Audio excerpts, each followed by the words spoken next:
जिंदगी जैसे पहेली, जैसे कि कोई सहेली।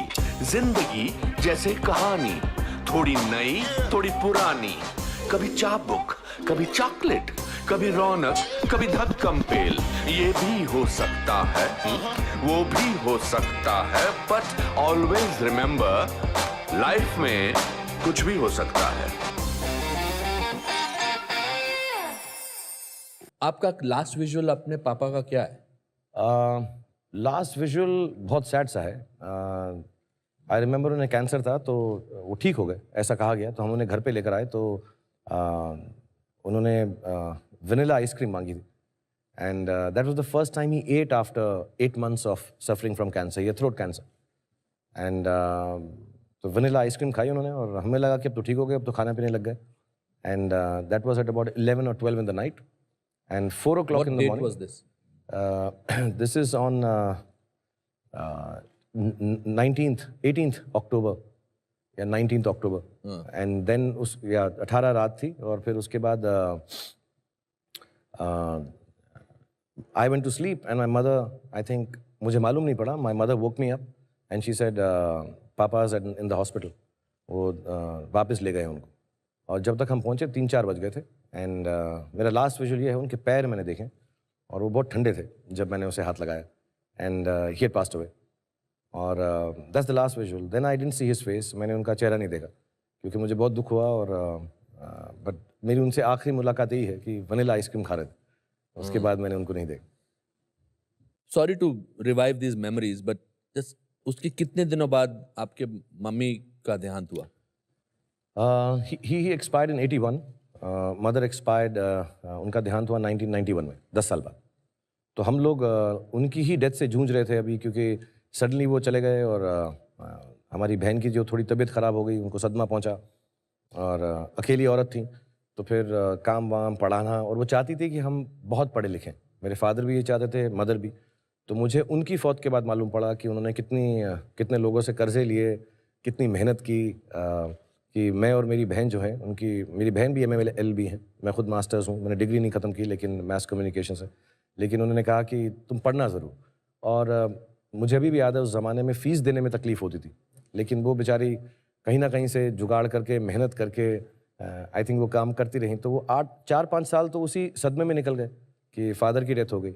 और जब तक हम उससे बाहर निकलने वाले थे, हमारी जो माँ थी बिल्कुल हेल्दी थी, बट सडनली एक दिन रात को उनको ऐसा कुछ दर्द हुआ पैर में, और गए, उन्होंने कहा डायबिटीज़ है, और देखते देखते 1.5 महीने में उनकी भी डेथ हो गई। पार्किंग लॉट में प्रे कर रहे थे और आप वापस नहीं जा रहे थे अपनी मम्मी को मिलने, क्योंकि आपको लगता था कि अगर मैं प्रे करता रहूँगा तो my mother will not pass away. या बत्रा हॉस्पिटल है दिल्ली में, हाँ, और उसके ICU में थी। उस ज़माने में ICU में अंदर नहीं जाने देते थे, अब तो सबको जाने देते हैं।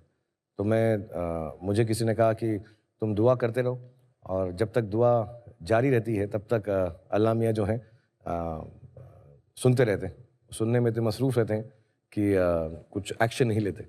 तो मेरी एक ही दुआ है, मुझे एक ही आती है, मैं सबको सिखाता भी हूँ। और स्पोर्ट्स की दुआ है, नस्र मिनल्लाह व फतहुन करीब, कि खुदा मुझे शक्ति दो कि मैं जीत सकूँ। हर दोबारा बोलना एक बार, क्या? नस्रुन मिनल्लाह व फतहुन करीब, ओके। कि अल्लाह मियाँ मुझे आप ताकत दें कि मैं हर सिचुएशन में जीत सकूं, उसे फेस कर सकूं। सो मुझे बोला गया कि उसको 100 बार पढ़ें और अच्छा होगा। तो मैंने कहा मैं कुछ ज़्यादा ही कर देता हूँ, वैसे ही ओवर एक्टिंग करता हूँ, मैं कहा ज़्यादा कर देता हूँ, एक्स्ट्रा चांस क्यों लूँ। तो I kept on praying, and I remember the doctor came down and he said आप अलाउड हैं ICU में, जिसका मतलब यही था, तभी अलाउ करते हैं जब आई थिंक लास्ट घड़ी आ जाती। और तो I didn't want to go, मैंने कहा मैं नहीं जाऊंगा, दुआ करता रहूंगा तो शायद वो ठीक हो जाएंगे। लेकिन फिर मैं चला गया, क्योंकि माय सिस्टर एवरीवन सेड कि जाना ज़रूरी है। मैं चला गया, और मेरा एक यकीन है कि इंसान तब दुनिया छोड़ता है जब वो सेटिस्फाइड होता है। In the moment of accident, जो भी मौके से आदमी जाता है, क्योंकि अगर ऐसा ना हो तो माँ बाप अपने बच्चों को छोड़कर नहीं जाएंगे। क्योंकि मुझसे आज अगर कोई बोले कि अपने बच्चों को छोड़ के जाओ, तो मैं नहीं यार, ऐसा हो ही नहीं सकता। अनलेस मैं बिल्कुल सेटिस्फाइड हूँ कि वो ठीक हो जाएंगे, सब उनका ध्यान रखा जाएगा। तो मुझे ऐसा लगता है, मेरी एक थ्योरी है कि इंसान इस दुनिया को तभी छोड़ता है जब वो एकदम सेटिस्फाइड और खुश हो। ये हाँ अभी ठीक है, मैं जा सकता हूँ, बाकी सब संभल जाएगा। सो जब मेरी मदर आईसीयू में थी तो मैं उनके पास बैठ गया और मैंने एक बड़ी गलत बात की कि मैं उनको दुख पहुंचाता रहा। दुख पहुंचाते थे? हाँ, मैं कहता रहा उनको, मैंने कहा अगर मैं इनको सेटिस्फाई नहीं होने दूंगा तो शायद ये जाएंगी नहीं। ओह, तो मैं उनके पास बैठ के ऐसी बातें करता रहा कि देखो अगर आप चले जाएंगी तो मैं अपनी बहन का ख्याल नहीं रखूंगा, मैं पढ़ूंगा नहीं, मैं काम नहीं करूंगा, ऐसी स्टूपिड बातें करता रहा। तो मैं ऐसी छोटी छोटी बातें करता रहा उनको कि आप कि उनको तकलीफ पहुंचे कि यार अभी मैं सेटिस्फाइड नहीं हो Satisfied सकती, मैं जाऊंगी नहीं। तो मैं जाऊंगी नहीं। और वो मॉनिटर होता है, वो पू पू पू पू पू पू करता रहता है ऐसा करके। And I think they don't declare you dead till your heart stops and your brain stops. तो वो कभी कभी ऐसा 250 पे जाता था, फिर 5 पे आ जाता था, 250 पे जाता था। जब 250 पे जाता लगता कि यार डिससेटिस्फाई हो गई। बट आई थिंक ये सब बिलीफ होते हैं बचपने के। उनको जाना ही था और शायद वो सेटिस्फाइड थी कि मैं अपनी बहन का भी ख्याल रखूंगा, ज़िंदगी में ठीक ठाक कर लूँगा। तो God knows better and mother knows the best. आप इसीलिए मैंने सुना है कि आप बहुत आयरन पजामा पहनते हैं जिसको बहुत प्रेस किया हो, क्योंकि आपका ख्याल ये है कि अगर सपना आए तो जिसका भी अच्छा सपना आए तो उससे अच्छे कपड़ों में मिले। नहीं, आयन पजामा नहीं पहनता, पजामा डेथ बिफोर पजामा। हाँ जी, पजामा नहीं कभी नहीं पजामा पहनते? कभी नहीं क्या पहनता। पहन के सोते हैं आप? मैं शॉर्ट्स पहनता हूँ या ट्रैक पैंट्स पहनता हूँ। पजामा मतलब डेथ बिफोर, पजामा तो कभी ना पहनूँ। कभी ना पहनेंगे? मैंने पजामा पहनना बहुत पहले छोड़ दिया था। हाँ, उन्हें पजामे में आदमी मामा लगता है, मैं बिल्कुल ना पहनूं पजामा। मैं बहुत वेल ड्रेस्ड होके सोता हूँ। अगर मेरा बस चले तो सूट वूट पहन के सो जाऊंगा। अच्छा, हाँ, मगर मैं अच्छी व्हाइट टी शर्ट आप औंधे सोते हैं या पेट के बल सोते हैं? डिपेंड करता है कि रात में कौन है साथ में।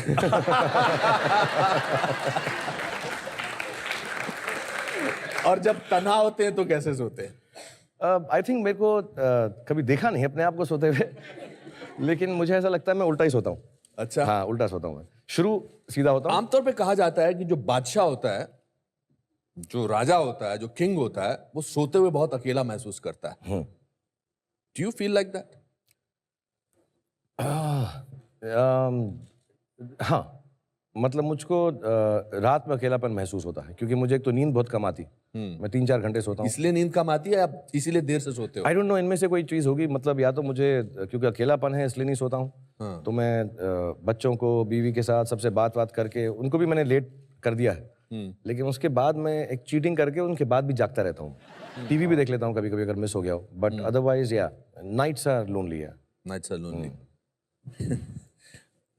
Which was the first actress you had crush on? किस पहली मोहतरमा को आपने पर्दे पर देखा और कहा था कि हाय ओ मेरी माँ, मतलब नॉट ओ मेरी माँ।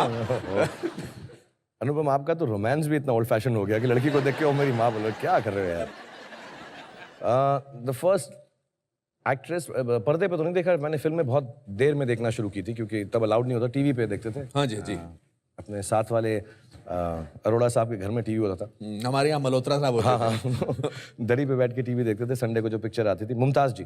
मुमताज, हाँ, मतलब मेरी ऑल टाइम फेवरेट है मुमताज जी। मुझे बहुत खूबसूरत लगती हैं। हाँ। और अभी मतलब ऐसा कहना सही है कि नहीं, बट एक्सट्रीमली सेक्सी हाँ। And I think very very beautiful. मैंने नोट किया कि पिछले जब से मैं बात कर रहा हूँ आप बहुत केयरफुल हो गए हो कि ये ठीक बोलना सही है कि नहीं, मैं नहीं बोलता हूँ। वाई? नहीं, कहीं मुमताज जी को गलत ना लग जाए। नहीं, मुमताज जी की बात तो समझ, उससे पहले भी आपने 2 बार बोला था कि आई नो, बट ऐसा भी कंट्रोवर्सी हो वो यार, जाएगी। वो कुछ भी लिख देते हैं। कुछ क्या है कि लोग जो हैं, इतना वक्त है उनके पास, स्पेशली आजकल, कि कुछ चीज बोलो तो उसका कुछ ना कुछ अलग मीनिंग निकाल के कुछ बट और बोलते आपकी हैं। तो खासियत है कि आप कभी बोलने से पहले सोचते नहीं है। ठीक है, जो कुछ मैंने सॉरी बोल के बोला मैं वापस लेता हूँ। जो मैंने बोला है सीधा बोला है, ऐसी की तैसी तुम्हारी। करेक्ट।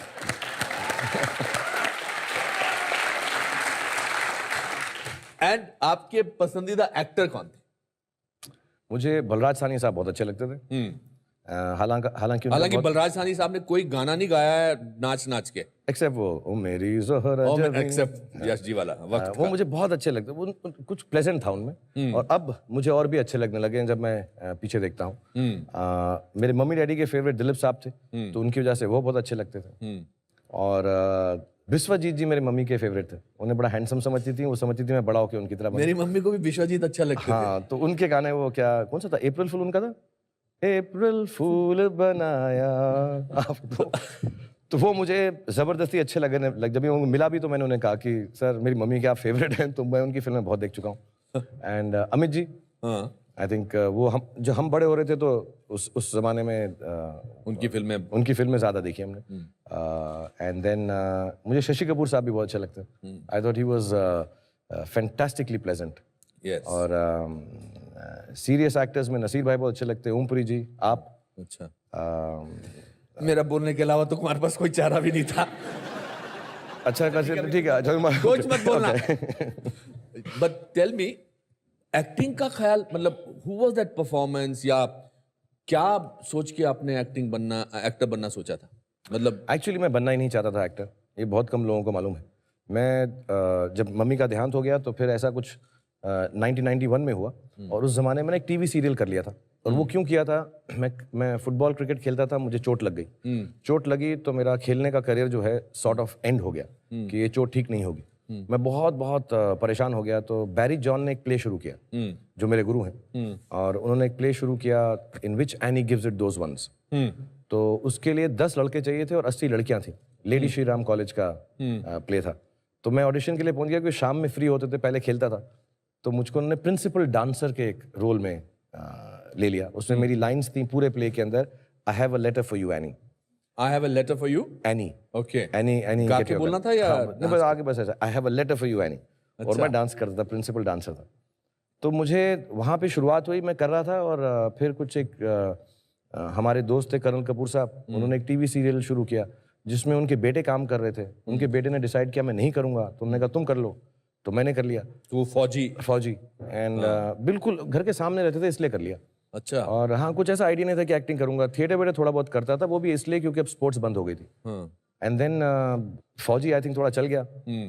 तो एक दिन मैं घर में था, 2 लोग मैं मेंशन जरूर करूंगा। एक मिस्टर हैरी बवेजा, मुझे पहला फोन मुंबई से मिस्टर हैरी बवेजा का आया। He was my class fellow. आज तक उनके लिए मैं कुछ भी कर सकता हूँ, क्योंकि मेरी मम्मी ने उनका नंबर अपने हाथ से दीवार पे लिखते थे, तब टेलीफोन होता ना, तो उसके ऊपर लिखते थे। तो हैरी बवेजा लिखा था कि यार मैं फिल्म बनाना चाहता हूँ, आप आ जाएं। तो मैं कह रहा यार कुछ फिल्मों में रोल मिल रहा है, तो मैंने तब नहीं किया। फिर एक दिन मुझे हेमा जी की नीस का फोन आया। अच्छा। और उन्होंने कहा Hema ji would like to speak to you. तो मैंने समझा ऐसा कुछ फैन वैन टाइप जो है, मजाक कर रहे हैं। तो मैं कहा कौन हेमा जी? तो हेमा मालिनी जी। तो मैंने बिलीव नहीं किया।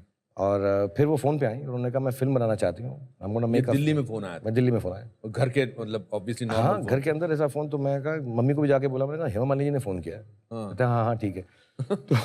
तो हेमा जी का फोन आ गया। तो उन्होंने कहा मैं फिल्मों में काम, तो I had no interest actually, to tell you honestly. तो क्या करना चाहते थे आप? मैं कमाल करना चाहता था। अरे कमाल तो किया आपने। मैं एक्चुअली फिल्में बनाना चाहता था। आप फिल्मों के साथ जुड़ा हुआ कोई काम करना मैंने चाहते साइंस की, उसके बाद इकोनॉमिक्स की, उसके बाद मैथ्स कम्युनिकेशन मैंने इसलिए कि मैं एड फिल्म्स बनाना चाहता था। मेरे को लगा ऐसा ये ठीक है यार, कुछ ऐसा 30 सेकंड के अंदर फिल्में बनाऊंगा, क्योंकि ना मुझे लगता था मैं देखने में ठीक हूँ, ना मुझे लगता था मुझे एक्टिंग आती। तो मैं कहा मैं कुछ ऐसा फिल्म्स बना लूंगा मैं जाके। और एड फिल्म्स मुझे बड़ी अच्छी लगती थी। मैंने प्रोडक्शन में काम किया था 2-4 दिल्ली में।